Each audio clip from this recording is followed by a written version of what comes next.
Did they start recording? Yeah, there it is. Kahala, Yahweh Ba'Hashem, Yahweh Ba'Hashem, Rakakwadash, Shalom, and salutations to the elect, hopefully elect of Israel. I'm going to be going over Job 5 real quick. It's pretty late. I got to get to work tomorrow morning, Baruch. I think it's like 2 and 10. We're subject to payments, or unless the man not work, he shall not eat. So, got to still figure out where to get the lessons in, but I'll go over Job, the 5th chapter. I'm not even there yet, but this is just going over. We can't fathom the greatness of the Most High and all that. Psalms 145 is a great chapter as well. All the books are a great chapter, but that one brings forth a lot of fruits as well. But we're going to go ahead and get into this. Call now, if there be any that will answer thee, and to which of the saints wilt thou turn? For wrath killeth the foolish man, and envy slayeth the silly one. I have seen the foolish take root, but suddenly I have cursed his habitation. His children are far from safety, and they crushed in the gate. Neither is there any deliverer. Now, when I read that, I thought, that sounds like the hoods, Wrath killed the foolish man. The hood, so-called hoods of Babylon today and all across the world where Israel is scattered, Our people are dying by each other's hand, because they're foolish. Envy slayeth the silly one, right? And all these kids are looking up to him. And I have seen the foolish taking root, but suddenly I have cursed his habitation, right? They were getting comfortable in the Most High, cursed his habitation.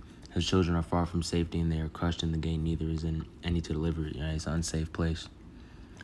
And the 5th verse, whosoever harvests the hungry eateth up, and it taketh it even out of the thorns, and the robbers swallowed up their substance. Right? And although affliction cometh not forth out of dust, neither doth trouble spring out of the ground. So let's read that in the New International Version, see if it clears up things a little bit easier, makes it easier to read. The hungry consumes his harvest, taking it even from among thorns, right? Hungry and eat everything, even things among thorns, right? And the thirsty pant for after his water, for hardship does not spring from the soil, or does trouble sprout from the ground. So that's the Most High saying. I'm gonna tie this all into something, because the Most High watereth the earth, right? So-called earth, and it brings forth fruits, and these fruits do not come upon thorns, right? It's all spiritual. This is not actually talking about fruits and thorns, I believe, right? So I'm gonna take you guys to Hebrews 6th chapter and 8th verse to show you guys what I'm talking about. Sorry, it's pretty late out. Here it is. So, for earth which drinketh in the rain that cometh upon it, and bringeth forth herbs, meet for them by whom it is dressed, receiving blessings from the Most High, but in which beareth thorns and bears is rejected, and is nigh unto cursing, whose end is burn. Right?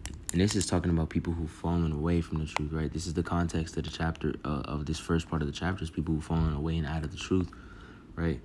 And then this is talking about the Most High giving us the tools, right? He gives us the rain, and he gives us all we need to bear fruits, but yet we are corrupted by the thorns, and that's why these people fall out of the truth, right? So going back to Job 5 to tie that all in together, right? Let's go to this one. And the hungry consume his harvest, taking it even among thorns, right? The hungry, people who can't persevere, people who can't endure, are eating among those thorns, and those thorns multiply. And the thirsty pant after his wealth, right? The envy. For hardship does not spring from the soil, nor does trouble sprout from the ground. Yet man is born to trouble as surely as sparks fly upward. We walk towards trouble, These people, their feet quick to trouble, right? In the 8th verse, I would seek unto the Most High, and unto the Most High I commit my cause, which doth great things and unsearchable marvelous things without number, which giveth rain upon the earth, and sendeth waters upon the field, to set high those that are low, that which is the more may be exalted in safety, right? So going back to Hebrews 6th chapter, the Most High does these things for us. I'm going to go back to Hebrews 6.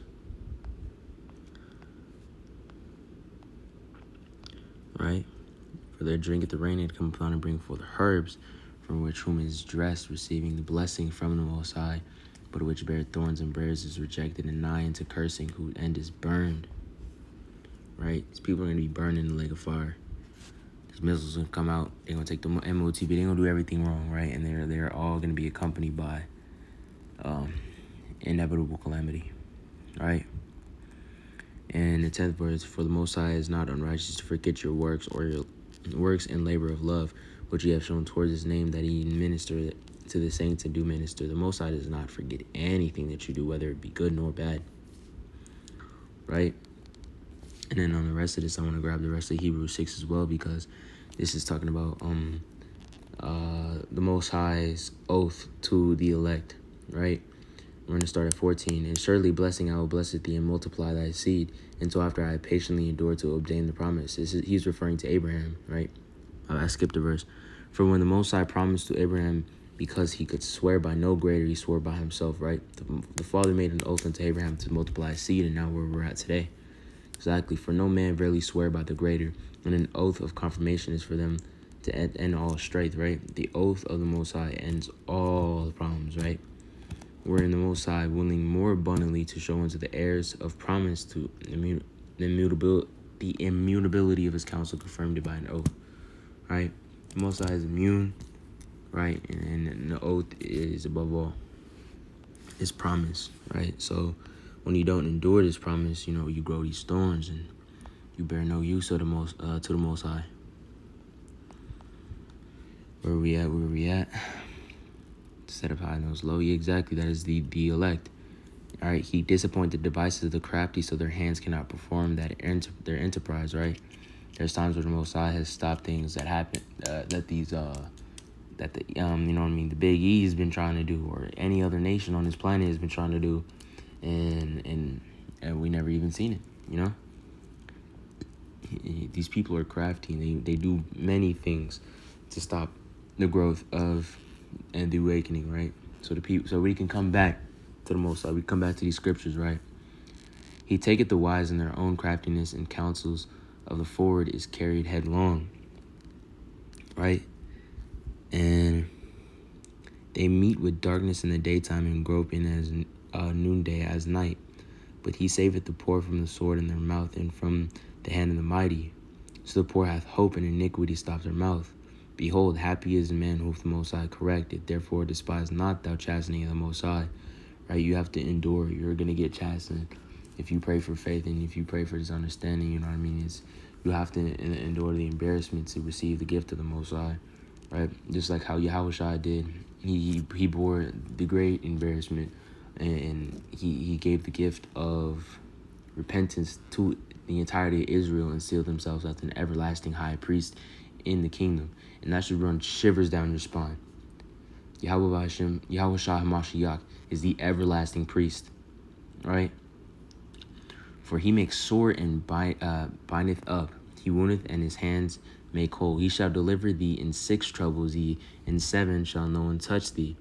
Now, I read that one, and I thought of a precept that you could say in Proverbs, the 24th chapter and 16th verse, right? Because what happens when a man falls 7 times, 7 representing completion, right? So we're going to go down to 16. Wait. Did I get the wrong one?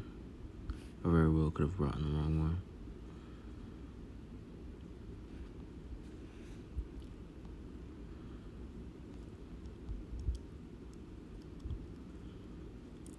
Oh, my bad, y'all. Salakia. I'm going to grab another one.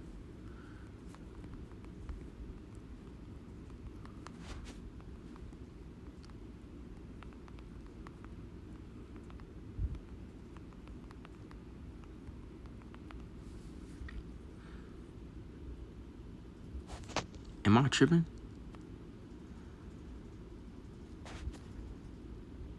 Oh, I am tripping. I'm sorry about that. Right. We're gonna read in the ASV. For a righteous man falleth 7 times and rises up again, but the wicked are overthrown by the calamity. Right.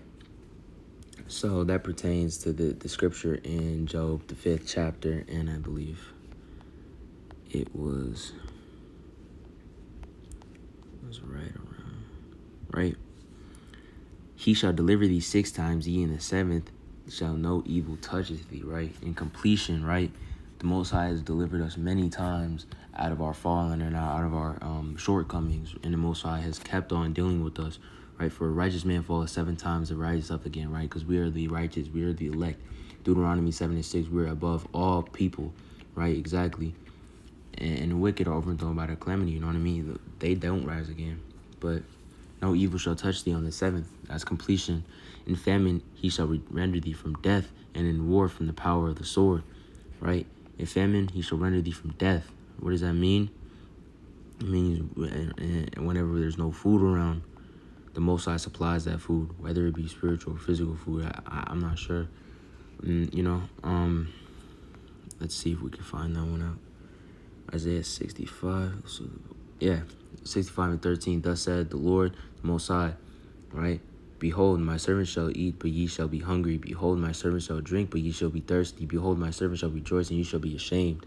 The Most High is going to protect us in these end times when we're facing the inevitable coming of Yahweh Shah Mashiach, when the deliverance is about us, right? When it is time for these people of these nations that rule this wicked world to meet their maker. It is time for new management, in layman's terms, right?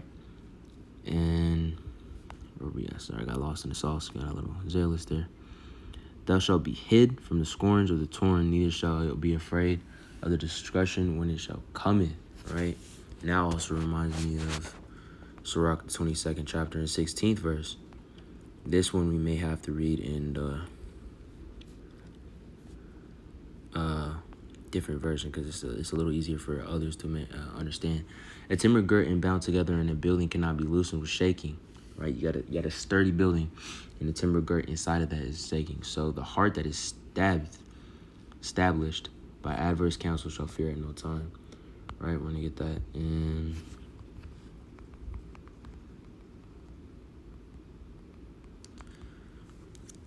Right, a wooden beam cannot be put into a building so firmly that an earthquake cannot shake it. A person can be trained to use reason and good sense so well that he keeps his head when a crisis comes. Right, the Most High is going to keep our heads on straight whenever this comes because this is what we've been waiting for. Right, what is it? Luke, making a little off topic here. I think it's like Luke 5:9. No, it's like 9.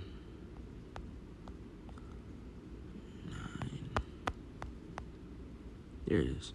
No man having put his hands to the plow and looking back is fit for the kingdom, right? Our hands are on the plow right now. We don't want to take it off. We don't look back. We are ready to stop having to go through this struggle or this daily life here. This is so painful to go through this every single day. It is. I just can't. It's hard, but lean on the Most High. Lean not on your own understanding. Call dearly to your neighbors, and we'll make it through this as a nation, right? Correct your brothers, because there's many times where people could be wrong, and you have to correct them, and we have to keep rehearsing. Essentially, that's what I'm trying to say before I say something stupid, right? And then 22nd verse: At destruction and famine thou shalt laugh, neither shalt be afraid of the beasts of the earth, for thou shalt be in league with the stones of the field, and the beasts of the field shall be at peace with you, right? You know what I mean? Imagine a lion walking straight by you, being completely at peace with you. And thou shalt know that thy tabernacle shall be in peace, and thou shalt visit thy habitation, and shalt not sin. We are delivered, right? So no more. We ain't gonna be sinning in this time. Thou shalt know that thy seed shall be great, and thine offspring as the grass of the earth. Look at the earth and how many pines of grass are on the earth. There is an innumerable amount of them, right?